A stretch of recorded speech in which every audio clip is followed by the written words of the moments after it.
छठी JPSC का result रद्द हो, इसको लेकर के एक और अभ्यर्थी पदयात्रा निकाल रहे हैं, तो दूसरी ओर जो जेपीएससी से जुड़े हुए छात्र हैं, जो अभ्यर्थी हैं, वो इनके समर्थन में जो है मोराबादी मैदान पहुंचे हैं गांधी प्रतिमा के समक्ष। हमारे साथ कुछ लोग हैं, उनसे बातचीत करेंगे।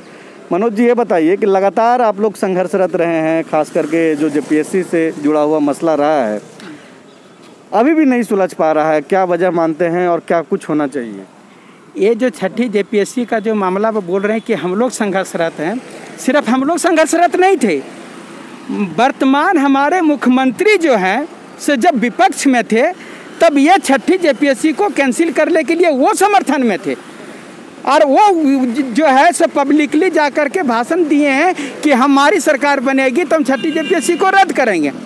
और छठी जेपीएससी में इतनी अनियमितता है कि मैं बता रहा हूँ कि कहीं भी पूरे भारत में कोई भी ऐसा राज्य लोक सेवा आयोग नहीं है जो कि ये हिंदी इंग्लिश क्वालिफाइंग को मेरिट लिस्ट में जोड़ता है।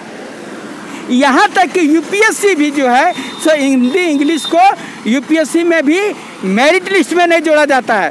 ये एक अजूबा, जेपीएससी एक अजूबा लोक सेवा आयोग है, झारखंड लोक सेवा आयोग, जो कि हिंदी इंग्लिश क्वालिफाइंग को ये इन्होंने मेरिट में जोड़ा है। दूसरी बात कि स्पष्ट लिखा हुआ इनके विज्ञापन में कि हिंदी इंग्लिश में सिर्फ 30 नंबर लाना जरूरी है, ये सिर्फ क्वालिफाइंग रहेगा। और साथ ही साथ इन्होंने यह भी कहा है कि ये इसमें मैट्रिक स्तरीय प्रश्न पूछे जाएंगे, सिर्फ क्वालिफाइंग है इसीलिए। और बाकी जो विषय जो मेरिट लिस्ट में जुड़ना चाहिए वहाँ स्नातक स्तरीय प्रश्न पूछे जाएंगे, ये क्लियर कट लिखा हुआ है। और साथ ही साथ मैं बता रहा हूँ कि अगर मैट्रिक में हम 32% से कम नंबर लाते हैं तो मुझे मैट्रिक में फेल कर दिया जाता है। इंटर में फेल, एक विषय में अगर यदि फेल हो गए तो matric fail, inter fail, graduation fail, लेकिन यहाँ एक विषय में फेल रहिए, 0 नंबर लाइए, लेकिन तो पर भी आपको अधिकारी बनाया जाता है। ये ऐसा अजूबा लोक सेवा आयोग है, झारखंड लोक सेवा आयोग। वजह क्या मानते हैं? लगातार आप लोग ये कर रहे हैं। हेमंत सोरेन जब विपक्ष में थे कई बार विधानसभा सत्र नहीं चलने दिए, आप लोगों के मांग के साथ खड़े रहे। अब क्या वजह लग रहा है आपको? क्या लग रहा है कि आखिर क्यों ये प्रेशर में? क्योंकि उनके मंत्री से जब हम सवाल कर रहे थे तो उन्होंने कहा कि ये तो हाईकोर्ट के डिसीजन के बाद रिजल्ट निकाला गया है। हाँ।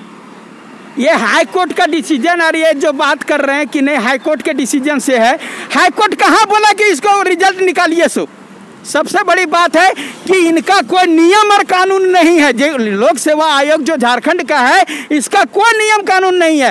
चौथी जेपीएससी स्केलिंग हुआ, 5वीं जेपीएससी जो से रिजेक्शन कर दिया गया, 6ठी जेपीएससी में हिंदी इंग्लिश मेरिट में जोड़ दिया गया। ये पूरी तरह से अगर यूपीएससी भी अगर यदि कानून में चेंज करना था कि हम अपना सिलेबस चेंज करें अगला बार की क्या होगा, तो 5 साल पहले उन्होंने सूचना दिया।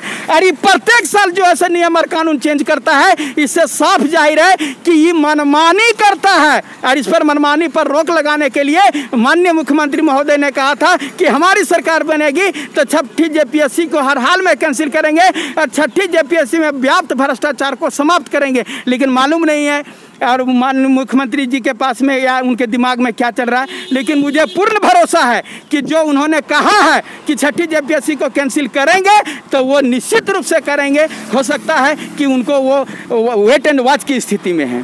तो लगातार जेपीएससी मनमानी कर रहा है, छात्रों का ऐसा आरोप है अभ्यर्थियों का। आप ये बताइए कि ये जो आंदोलन है वो कहाँ तक जाने वाला है? और बार बार आप लोग जो गांधी जी के पास आकर के एकजुट हो जाते हैं, गांधी जी का भी कुछ लोग नहीं सुन रहा है, तो आपको क्या लगता है हेमंत सोरेन सुनेंगे? देखिए, हेमंत सोरेन जब माननीय मुख्यमंत्री जब मुख्यमंत्री नहीं थे तो हम लोगों की बात तो सुनते ही थे। अब उनके बीच में क्या मजबूरी है अब वही जाने। हालांकि हम लोग को मुख्यमंत्री जी से आश्वासन नहीं मिला, यही कारण है कि हम लोग गांधी जी के पास आते हैं। और दूसरा पहलू है कि कोर्ट के पास जा रहे हैं। कोर्ट में अभी तक 21 केस फाइल हो चुका है। तो 21 केस फाइल होने के बाद हम लोग को उम्मीद है कि कोर्ट के थ्रू ही हम लोग को न्याय मिल सका। हालांकि मुख्यमंत्री जी अगर चाहें तो न्याय दे सकते हैं हम लोग को। ये क्या सिर्फ छठी जेपीएससी से जुड़ा हुआ 21 केस है? हाँ बिल्कुल बिल्कुल। छठी जेपीएससी में 3-4 खामियां हैं जो भैया ने बतला दिया आपको। एक खामी 40% वाला भी है। एक खामी ये भी है कि विज्ञापन में बोला गया था कि अगर क्वालिफाइंग पेपर अगर पास कोई नहीं करता है तो नेक्स्ट कोई भी पेपर जांच नहीं होगा।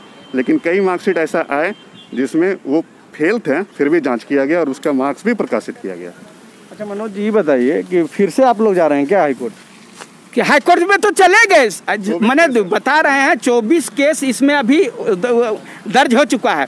आप ही बताइए कि माननीय मुख्यमंत्री से अनुरोध करेंगे, माननीय मुख्यमंत्री महोदय ये सोचिए कि झारखंड के बच्चे कितने गरीब हैं जो कि घर से अपना चावल दाल आटा ला करके यहाँ पढ़ते हैं। हमको मम्मी पापा पढ़ने के लिए पैसा देते हैं सर, कोर्ट लड़ने के लिए पैसा नहीं देते हैं।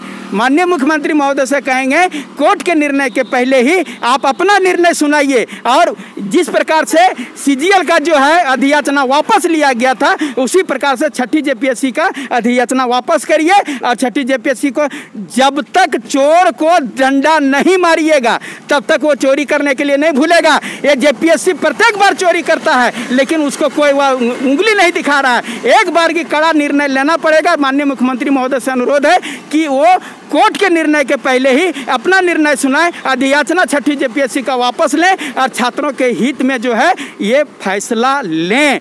अभी हम लोग सभी छात्र अभी एकजुट हैं और पूरी तरह से छठी जेपीएससी को हर हाल में रद्द करना होगा। तो छात्र एकजुट हैं और आंदोलन लगातार जारी है, लेकिन इसका दूसरा पहलू ये है कि इन्हीं छात्रों का भरोसा और उम्मीद मुख्यमंत्री हेमंत सोरेन से है। उम्मीद इसलिए क्योंकि इन्हें लगता है कि इनकी लड़ाई में कहीं ना कहीं जब वो विपक्ष में थे तो साथ में थे। ऐसे में मुख्यमंत्री को अब इन छात्रों की सुननी चाहिए, इनकी जो पीड़ा है उसको समझना चाहिए। द फॉलो अप के इस पेज को लाइक करें, सब्सक्राइब करें। शुक्रिया।